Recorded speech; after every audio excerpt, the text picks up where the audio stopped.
તો ભાજપ રાષ્ટ્રીય અધ્યક્ષ આજથી 2 દિવસ ગુજરાતના પ્રવાસે છે। જેપી નડ્ડા આજથી 2 દિવસ ગુજરાતમાં પ્રચાર કરશે। આ 2 દિવસમાં નડ્ડા 4 બેઠકો પર પ્રચાર કરશે। આજે સાંજે મહેસાણામાં નડ્ડા પ્રચંડ પ્રચાર અને જનસભાને પણ સંબોધન કરશે, જ્યારે સાંજે 6 વાગે મહેસાણાના અવસર પાર્ટી પ્લોટ પાસે વિજય સંકલ્પ સભાને સંબોધશે, જેમાં તેઓ મહેસાણા ભાજપ ઉમેદવાર હરિભાઈ પટેલ માટે પ્રચાર કરશે। આવતીકાલે જેપી નડ્ડા દાહોદ અને અમદાવાદ પશ્ચિમ બેઠક અને કચ્છ લોકસભામાં ભાજપ ઉમેદવારનો પ્રચાર કરશે। 3 મેના રોજ નડ્ડા દાહોદમાં સવારે 11 વાગે જસવંતસિંહ ભાભોર માટે સભા કરશે, તો બપોરે 2 વાગે અમદાવાદના ટાગોર હોલ ખાતે મતદારો સાથે સંવાદ કરશે, જ્યારે સાંજે 5 વાગે કચ્છના ઉમેદવાર વિનોદ ચાવડાના સમર્થનમાં રોડ શો યોજશે। તે બાદ રાત્રે 8 વાગે ગાંધીધામમાં કાર્યકર્તાઓ સાથે સંવાદ કરશે। તો 2 દિવસ 4 બેઠકો પર જેપી નડ્ડા પ્રચાર કરવાના છે। જેપી નડ્ડા પણ 2 દિવસ ગુજરાતના પ્રવાસે છે અને અલગ અલગ બેઠકો પર મતદારો સાથે સીધો સંવાદ કરશે। આજે સાંજે 6 વાગે તેઓ મહેસાણામાં સભા કરવાના છે। આવતીકાલે 3 લોકસભા બેઠકો પર પ્રચાર કરવાના છે, જેમાં દાહોદ અને કચ્છ જે મહત્વપૂર્ણ બેઠક મનાય છે ત્યાં પણ પ્રચાર કરવાના છે। 3 મેના રોજ સવારે 11 વાગે દાહોદમાં જનસભાનું આયોજન છે, જ્યાં જેપી નડ્ડા સંબોધન કરશે, તો બપોરે 2 વાગે 3 તારીખના રોજ અમદાવાદમાં ટાગોર હોલ ખાતે સંવાદ કરશે। તો સાંજે કચ્છ બેઠક પર પ્રચાર કરશે। રસીને લઈને કોંગ્રેસના પ્રહાર પર ભાજપના ડોક્ટર સેલ દ્વારા વળતો જવાબ આપવામાં આવ્યો। આઈસીઆરએમ એ 3 ટ્રાયલમાં વેક્સિનના રિઝલ્ટ સારા જોયા બાદ 1 વર્ષ પછી 16 જાન્યુઆરી 2021માં પ્રથમ વખત રસી આપવાની શરૂઆત કરી હતી। ભારતમાં 216 કરોડ ડોઝ અપાયા છે। આ રસીથી 0.0004% ક્લોટિંગ તરફની તકલીફ જોવા મળી છે। WHO અને એસ્ટ્રાઝેનેકાએ આ રિપોર્ટ આપ્યો છે। કોઈ સ્ટડી કર્યા વગર સરકાર કે લોકોને કોંગ્રેસ ભ્રમમાં મૂકી રહી છે। કોઈને જે ક્લોટિંગ થાય છે કે કોઈને કંઈક હાર્ટ એટેક સડન આવતો હોય છે, એના માટે કોમોર્બિડ કન્ડિશન જેમ કે સ્મોકિંગ હોય અથવા તો એને કોઈ ડાયાબિટીસ હોય, બીપી હોય કે જે બીજા કોઈ પણ એને મેડિકલ કોઝ હોય, એ લોકોને એક સડન કાર્ડિયક એરેસ્ટ થતો હતો। બીજું સિમ્પલ સાદી આપણે એક ઓરલ કોન્ટ્રાસેપ્ટિવ પિલ્સ એ પણ જો આપણી બહેનો જે લેતી હોય છે એના લેવાથી પણ ક્લોટિંગનો પ્રોબ્લેમ થતો છે। દરેક ડ્રગને એનો પોતાનો કોમ્પ્લિકેશન હોય જ છે। એટલે આપણે એવું ક્લેમ કરીએ કે આ વેક્સિન લેવાથી આ થયું છે, એના એ તો કદાચ મને ખબર નથી કે આ કેમ આ કોઈ સ્ટડી કર્યા વગર કોંગ્રેસના પ્રવક્તા કે કોંગ્રેસના નેતાઓ આવું સ્ટેટમેન્ટ લઈને સરકારને અને સરકાર તો પછી બધા સામાન્ય પ્રજાને ભ્રમમાં મૂકે છે। કોવિશિલ્ડ વેક્સિનને લઈ ઉઠેલા વિવાદમાં કોંગ્રેસે ભાજપ સરકાર પર આકરા પ્રહાર કર્યા। WHOએ કહ્યું હતું કે વેક્સિનની આડઅસર અંગે તપાસ થવી જોઈએ, છતાં વેક્સિન અપાયા બાદ વિદેશમાં અનેક સર્વે અને ડેટા તૈયાર થયા, પરંતુ ભારતમાં કોઈ પણ પ્રકારના ડેટા તૈયાર ન થયા હોવાના આક્ષેપ કોંગ્રેસના પ્રદેશ પ્રમુખ CR પાટીલે કર્યા। શક્તિસિંહના મતે કોવિશિલ્ડ બનાવનાર કંપનીએ ખુદ સ્વીકાર કર્યો કે વેક્સિન બાદ લોહીની ગાંઠ થઈ જાય છે। अदर कंट्रीज ज़्यादातर कंट्रीज ने अपने देश में वैक्सीन के बाद हेल्थ पैरामीटर्स का मॉनिटरिंग किया कि भाई आपने वैक्सीन ली है, आपका रेगुलर चेकअप होगा, और जिसको ब्लड थिनर की ज़रूरत थी या और कोई ज़रूरत थी देते रहे, तो जान गंवाने वाले वहाँ कम रहे। हमारे देश में काम ही नहीं हुआ, इसलिए गुजरात में और देश में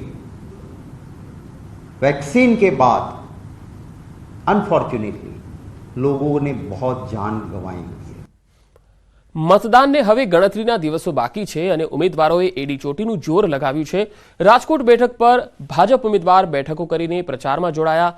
ભાજપ ઉમેદવાર પરસોત્તમ રૂપાલાએ લેઉવા પટેલ સમાજના ઉદ્યોગપતિ અને વેપારી અગ્રણીઓ સાથે મુલાકાત કરી, જેમાં રૂપાલાએ ઉદ્યોગપતિ ચંદુભાઈ વિરાણીના ઘરે મુલાકાત કરી, જેમાં લેઉવા પાટીદાર સમાજના વિઠ્ઠલભાઈ ધડુક, વલ્લભભાઈ સતાણી, દુષ્યંતભાઈ ટીલાડા, આકાશભાઈ વેકરિયા, કિશોરભાઈ પાંબર, પરેશભાઈ ગજેરા સહિતના ઉદ્યોગપતિઓ હાજર રહ્યા। આ સમયે વાંકાનેર રાજવી અને રાજ્યસભાના સાંસદ કેસરીદેવસિંહ ઝાલા અને ભાજપના નેતા ધનસુખ ભંડેરી પણ હાજર રહ્યા। રાજકોટ બેઠક પર લેઉવા પટેલ સામે કડવા પટેલ ઉમેદવાર મેદાનમાં ઉતારવામાં આવ્યા છે। સુરતમાં કોંગ્રેસ ઉમેદવાર નિલેશ કુંભાણી ફરી ચર્ચામાં આવ્યા। પહેલા કુંભાણીએ મીડિયા સમક્ષ મોટો ઘટસ્ફોટ કરવાની વાત કરી અને બાદમાં ગણતરીના કલાકોમાં જ પ્રેસ કોન્ફરન્સ કેન્સલ કરાઈ। જો કે નાદુરસ્ત તબિયતના કારણે પ્રેસ કોન્ફરન્સ રદ કરાઈ હોવાનું બાદમાં જાણવા મળ્યું। હાલ કુંભાણીના ઘરે ફરી પોલીસ બંદોબસ્ત ગોઠવી દેવાયો છે। હોબાળો થાય તેની આશંકાને પગલે પોલીસ બંદોબસ્ત ગોઠવવામાં આવ્યો।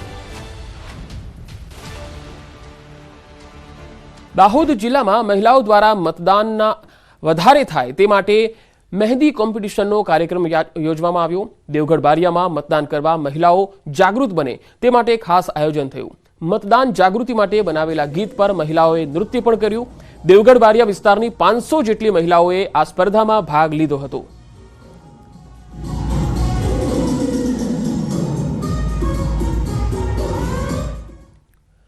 રાજ્યમાં લોકસભા ચૂંટણીના હવે ગણતરીના દિવસો બાકી છે, ત્યારે બારડોલી લોકસભા મત વિસ્તારમાં સમાવિષ્ટ તાપી જિલ્લામાં ગુજરાત સરકારના મંત્રી મુકેશ પટેલે ભાજપનું સહકાર સંમેલન આયોજિત કર્યું, જેમાં ભાજપના હોદ્દેદારો અને કાર્યકર્તાઓ ઉપસ્થિત રહ્યા। ચૂંટણી પ્રચારના અંતિમ તબક્કામાં કાર્યકર્તાઓને બૂથ લેવલ પર લોકોના ઘરે ઘરે જઈ જે તે મતદારોની સમસ્યાઓ જાણી હતી।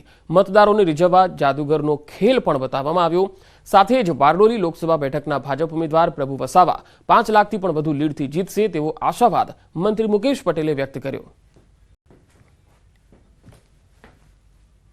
એના મારા પેજ પ્રમુખો સવારના 7 થી 10 દરમિયાન વોટિંગ કરવા લઈ જશે અને બાકીના જે લોકો છે એને એના પછી 11 વાગ્યા પછી બધાને વોટિંગ કરવા માટે લઈ જશે। અને આ વખતે નક્કી કર્યું છે કે અમારી વિયારા, નિઝર, માનવી આ તમામ જે ટ્રાઇબલ વિસ્તારની જે સીટો છે એ તમામ લોકોએ નક્કી કર્યું છે દરેક બૂથ અમે 370ની લીડ અમે આપીશું। ગુજરાતમાં લોકસભાની ચૂંટણીનો પ્રચાર પૂરજોશમાં ચાલી રહ્યો છે અને બીજી તરફ રાજ્યમાં ગરમી પણ આકરા તેવર બતાવી રહી છે। તમામ પક્ષના ઉમેદવારો પ્રચાર માટે રાત્રિ સભાનું આયોજન કરી રહ્યા છે। ગોધરા શહેરમાં ડોર ટુ ડોર કેમ્પેઇન સાથે જાદુગરના માધ્યમથી ભાજપ કાર્યકર્તાઓએ વિકાસની ગાથા દર્શાવી। મોડી રાત્રે આ ગરમાગરમ ભજીયા અને ચાની ચુસ્કી સાથે ભાજપ કાર્યકર્તાઓ રાત્રિ સુધી પ્રચાર કરતા જોવા મળ્યા। લોકસભાની ચૂંટણી મતદાન પ્રક્રિયાને આડે માત્ર હવે ગણતરીના દિવસો એટલે કે 5 જ દિવસો બાકી રહ્યા છે, ત્યારે જે ઉમેદવારો છે તેઓ દ્વારા પ્રચાર કાર્ય પૂરજોશમાં શરૂ કરી દેવામાં આવ્યું છે। દિવસે કાળઝાળ ગરમીને લઈ જે પ્રચાર કાર્ય છે તેને અવનવી રીતે કરવામાં આવી રહ્યું છે। હાલ આપણે ગોધરા શહેરમાં છે અને ગોધરા શહેરમાં આપ જોઈ શકો છો ભાજપના ઉમેદવારનો જે પ્રચાર છે તે પ્રચાર કરવા માટે જે જાદુગર છે જે જાદુના માધ્યમથી જે નરેન્દ્ર મોદી સરકારની જે વિકાસની વાતો છે તે બતાવી રહ્યા છે અને જે અહીંયાના જે મતદારો છે તેઓમાં જે નરેન્દ્ર મોદી સરકારના જે વિકાસના કામો છે, ભાજપની સરકારના જે વિકાસ કામો છે તેને પહોંચાડવાનો એક પ્રયાસ કરી રહ્યો છે। આપ જોઈ શકો છો દ્રશ્યોમાં ગોધરા શહેરનો ભોયવાડા વિસ્તાર છે અને ભોયવાડા વિસ્તારમાં અહીંયા જે રહીશો છે તે એકત્રિત થાય છે। સાથે સાથે બાળકો મનોરંજન માણી રહ્યા છે અને જે અન્ય જે લોકો છે તે પણ આ જે ભાજપના જે પ્રચારના કાર્ય માટે જે આવેલા છે જાદુગરો તેમના દ્વારા આપવામાં આવતા મનોરંજનનો લાભ લઈ રહ્યા છે। આપ દ્રશ્યોમાં જોઈ શકો છો અહીંયા જે જાદુગર છે તે વિવિધ જે તરકીબો છે તેના દ્વારા અહીંયા જાદુ બતાવી અને ભાજપનો પ્રચાર કરતા જોવા મળી રહ્યા છે। આપણી સાથે અહીંયાના કેટલાક જે રહીશો છે તેઓને પણ પૂછવાનો પ્રયત્ન કરીશું આપણે। ગરમીનો માહોલ છે, પ્રચાર કાર્ય ચાલી રહ્યું છે, શું કહેશો? દિવસે ગરમીના હિસાબે સાંજે પબ્લિક ભેગું થાય એટલે એ રીતનું આયોજન કરવામાં આવ્યું છે પંચમહાલ વિધાનસભાની અંદર અને લોકસભાની અંદર રાજપાલસિંહના પ્રચાર માટે। ચોક્કસથી જે અન્ય જે ઉમેદવારો છે એ પણ આ પ્રકારે પ્રચારમાં આવે છે કે કેવો માહોલ કેવો લાગે? કોંગ્રેસ તરફથી કોઈ આવ્યું નથી હજી, બીજી કોઈ પાર્ટી વાળા આવ્યા નથી હજુ સુધી। ભાજપનો પ્રચાર ચાલે છે, બીજી કોઈ પાર્ટી દેખાતી જ નથી ને કોઈ છે પણ નહીં। ચોક્કસથી અન્ય પાર્ટી વાળા કોઈ આવ્યા નથી એવું જણાઈ રહ્યા છે। યુવાનો છે એમને પૂછવાનો પ્રયત્ન કરીશું। અત્યારે ગરમીનો માહોલ છે, કેવો માહોલ ચાલી રહ્યો છે? ચૂંટણીઓનો જે પ્રચાર કાર્ય છે આ જાદુગરને લઈને આવે છે, કેવું લાગી રહ્યું છે? સરસ લાગે છે અને ગરમીમાં પણ લોકો ઉત્સાહ દેખાઈ આવે છે બધાનો અને ભાજપને જ વોટ આપવાના છે અને ભાજપને વર્ષોથી આપે જ છે વોટ। તો આગળ વધુ સમાચારો પર નજર કરીશું, હાલ રોકાઈશું એક વિરામ માટે।